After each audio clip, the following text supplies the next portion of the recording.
let me show you, sir, two horrendous tragedies. When the Belgians colonized the Congo, which is today the Democratic Republic of the Congo, King Leopold declared that the Congo was to be his personal property. And King Leopold and his men tortured and murdered several million black Congolese people in an act of genocide equal only to what the Nazis were later to do to the Jews. But under savage ill treatment, under savage torture and humiliation, the Congolese, virtual slaves in their country, still respected Christian missionaries and followed them and gained hope from them.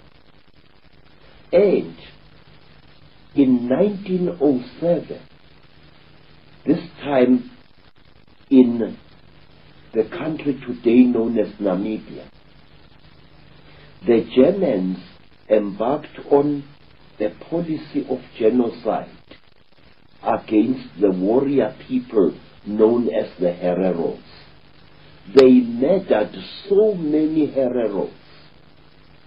They tortured and slaughtered so many men and women of that nation that until as recently as the 1940s, Herero women were still so traumatized by what had happened that they were not producing any young at all.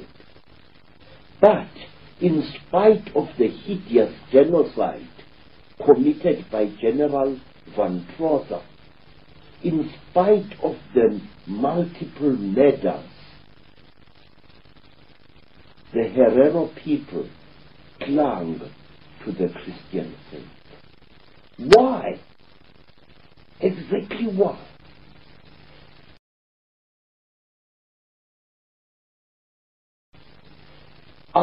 I now come to my people, the Zulus. When King Dingaan murdered the four-tracker leader Piet Retief, the act was watched by Reverend Owen and Reverend Halstead from their mission station, which was built on a hill overlooking King Dingaan's great village. Halstead and Owen, unharmed by Dingaan, decided to flee from the place after that. And Dingaan was deeply sorrowed that his favorite preachers had decided to leave him. And King Cetshwayo, the warrior king who won the Battle of Isandlwane in 1875 or thereabouts, never harmed missionaries. And a king who followed Cetshwayo, King Dinizulu, who was brutally tortured by the English, had a great friend in Bishop Colenso, a Christian bishop, and his daughters, one of whom was called Mary. Although he had suffered so much at the hands of the British authorities, King Dinizulu never abandoned his white Christian friends. They comforted him, and he depended desperately upon them and their Bible in his darkest hours. Would the same basic story, Credo, be true of how the British, or the Illuminati based in Britain, took over Australia too? Yes, I have found exactly the same story, sir. the Aborigines, like Africans, were deliberately softened up long before they were colonized by the white people. There were men, mysterious men, who often posed as gods, who undermined the will of the Aborigines to resist the encroachment of the colonialists.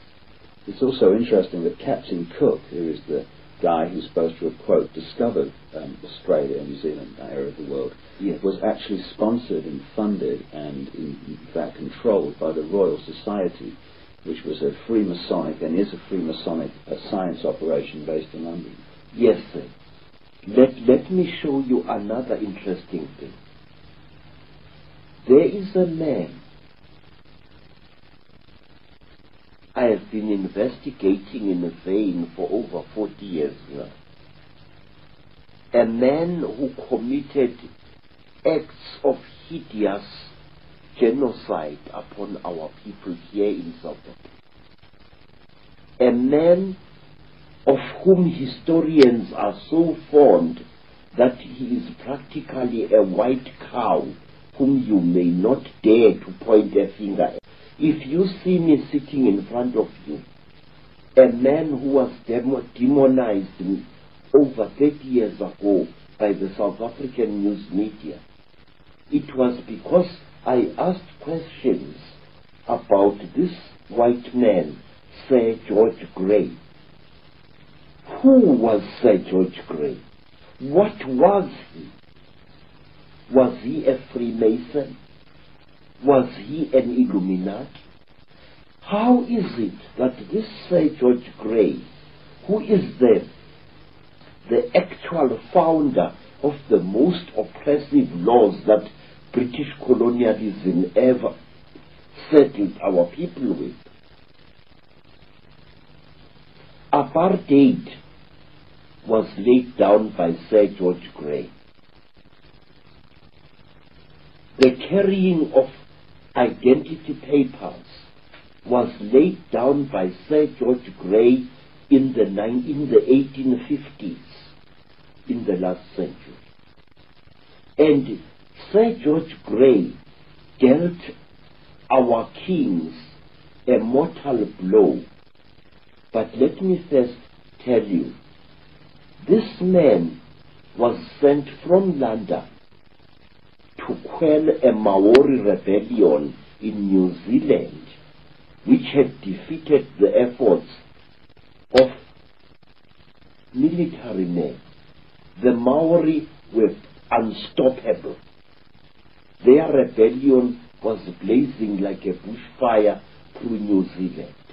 But when George Grey was sent to New Zealand, he managed to quell this rebellion with very, very little loss of life. What did George Grey do? I have never been able to find a book which tells me exactly what did George Grey do in New Zealand in order to pacify the Maoris who had beaten the efforts of the British soldiers. Because that same George Grey was brought from New Zealand to South Africa in order to quell a great rebellion by the Xhosa people. And George Grey used outright trickery